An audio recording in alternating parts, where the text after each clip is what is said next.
Moi, je viens d'un quartier où on dit pas forcément ma gueule. On est plus réservé et on n'ose pas rentrer aussi facilement dans l'intimité de l'autre. Et du coup, ça m'intéressait pas de filmer chez moi en fait. Quand j'ai vu ce thème, je me suis dit, c'est pas ici que ça doit être tourné. Et ça m'a paru comme une évidence que le seul endroit où pour moi le ma gueule était utilisé à bon escient, bah c'était au rugby.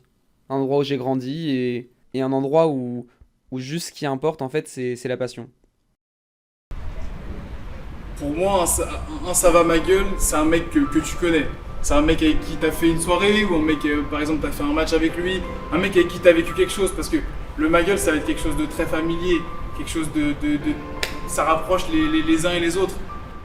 Salut, je m'appelle Bilal Ferrand, j'ai 17 ans et ça fait maintenant 9 ans que je fais du rugby 4 fois par semaine.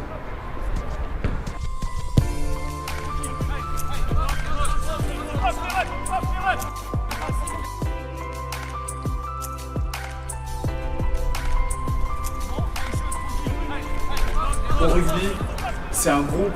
C'est pas lui, je suis plus ami avec lui que d'autres. Et puis c'est pas la gueule qui compte, c'est pas l'individu en fait.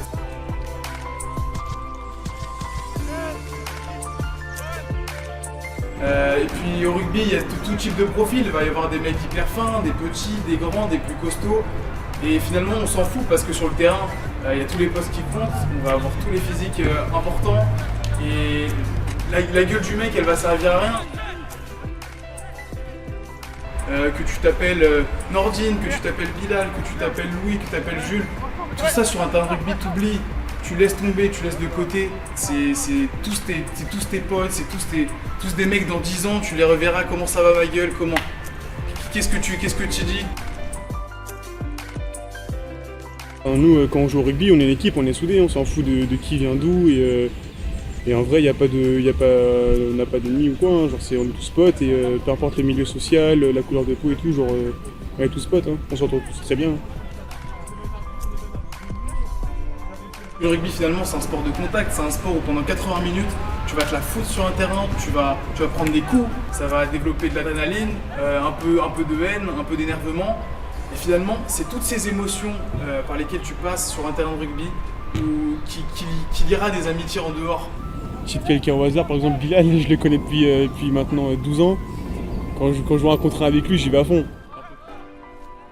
On s'est affronté pendant 80 minutes. On s'est tapé, on s'est battu, tout ça on oublie en dehors d'un terrain de rugby, ça redevient des amis parce que tu as vécu quelque chose avec eux, de sportif et d'émotionnel. Nous, c'est le parfait exemple de des amitiés que le rugby peut créer. C'est une amitié qui dure depuis 9 ans. On est hyper différents et c'est une amitié qui s'est développée grâce au rugby et qui continuera forcément en dehors. Ouais. Et je sais que même si l'année prochaine on arrête le rugby tous les deux, dans 10 ans je pourrais le revoir, l'appeler ma gueule et me taper toujours des barres ensemble parce que ça a tissé un lien qui durera pour longtemps.